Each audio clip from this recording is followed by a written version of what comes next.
Hello everyone, তোমাদের সাথে একটা টপিক নিয়ে শেয়ার করব। আর সেটা হলো এখনকার যুগে যে পরকীয়ার হার বাড়ছে, এটার প্রধান কারণ হলো একজন আরেকজনকে না বোঝার কারণে। যেমন বেশিরভাগ পরকীয়ায় জড়িত হচ্ছে কারা? যারা প্রবাসী থাকে, তাদের বাসায় বউরা। মানে এগুলোর পরকীয়ার কারণ সবাই কিন্তু না, পরকীয়ার প্রধান কারণ হচ্ছে যে যখন হাজব্যান্ড বাইরে যায়, বেশি কথা বলতে পারে না, বা যতটুকু কথা হয় মানে যারা কাজ করে বাসায় আসে, মানে প্রবাসীরা, মানে সারাদিন কাজ করার পরে বাসায় আসার পরে তখন আর তাদের মনে হয় না যে ফ্যামিলির সাথে বেশি সুন্দর করে কথা বলা, মানে ঝগড়া ঝামেলা লেগেই থাকে। তো ওই থেকে মনে করো যে আর বউ তখন বাসায় একা থাকে, তাদের তো ইচ্ছা হয় যে বাসায় একা একটা মানুষ থাকলে কেমন একটা বোর হয়ে যায় না। তো সেই সময় যদি অন্য কোথাও থেকে কল আসে বা সেখান থেকে খোঁজ খবর নেয়, এমন এগুলো থেকেই মানুষ পরকীয়ায় জড়িত হয়। তো এখন বেশিরভাগ বাংলাদেশের মানুষ তো মনে করো যে ঘরে ঘরে বিদেশ, বেশিরভাগ ঘরে ঘরে বিদেশ। পরকীয়া কারা করে দেখবেন, যারা সেনাবাহিনীর চাকরি করে, মানে ওনারাও তো বাহিরে থাকে বেশিরভাগ, আবার ঘরে ঘরেই বিদেশ।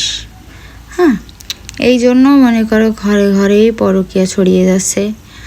আর বেশিরভাগ পরকীয়ারও হচ্ছে যে বিদেশ গেলেই, তা না যে বিদেশ গেলে কি সবাই পরকীয়া করে, এরকম না। পরকীয়া বেশি ঘটে বেশি মানে ভালোবাসার কারণে। মনে করো টাকা পয়সা যা ইনকাম করে বউর কাছে দেয়, এটা এক কারণ। সন্দেহ করে না, যেমনি যায় ইচ্ছা মতন, কেউ কিছু বলে না, মানে হাজব্যান্ড আর তো কেয়ার করে না, বউর কথায় উঠে বসে। এইগুলো বেশিরভাগ পরকীয়া করে।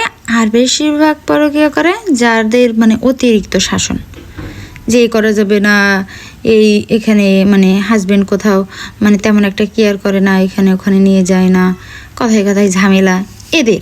এদের আবার মনে করো যে পরকীয়ার বেশি, বউরা বেশি খারাপ হয়ে যায়।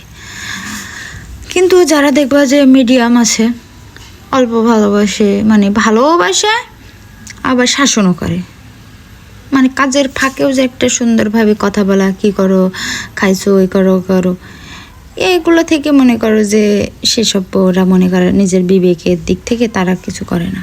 কিন্তু অতিরিক্ত শাসন আর অতিরিক্ত ভালোবাসার কারণে মানুষ খারাপ হয়।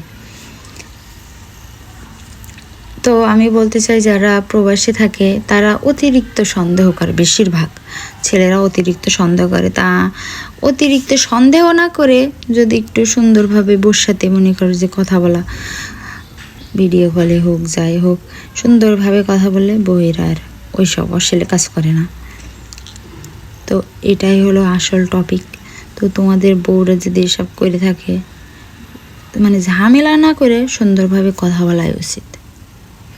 একটা মানুষ যদি তুমি, সেই মানুষটা খারাপ হয়, একটা মেয়ে যদি খারাপ হয়, তাকে যদি তুমি বলো যে না আমি আমার বউকে বিশ্বাস করি, তাকে ভালো আনার মানে প্রধান কারণ হলো যদি তুমি বুঝতে পারো যে হ্যাঁ সে খারাপ হয়ে গেছে, তাকে মনে করো যে বলা যাবে না তুমি এই খারাপ হয়েছো, এও মানে তাকে ভালো করার জন্য বলতে হবে যে না আমি আমার বউকে বিশ্বাস করি, আমি জানি তুমি আমার সাথে বেইমানি করবা না।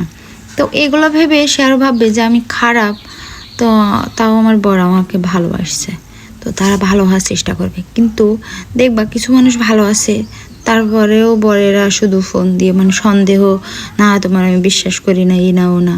কিন্তু তারা কিন্তু ভালো থাকলেও খারাপ হবে, যে ভাববে কি আমি তো ভালো আছি, তারপরেও আমার হাজব্যান্ড বিশ্বাস করে না, তাইলে ভালো থেকে কি হবে।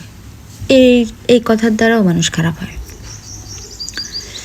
তো ছেলেদের কারণেই মেয়েদের বেশি খারাপ করে দেয়,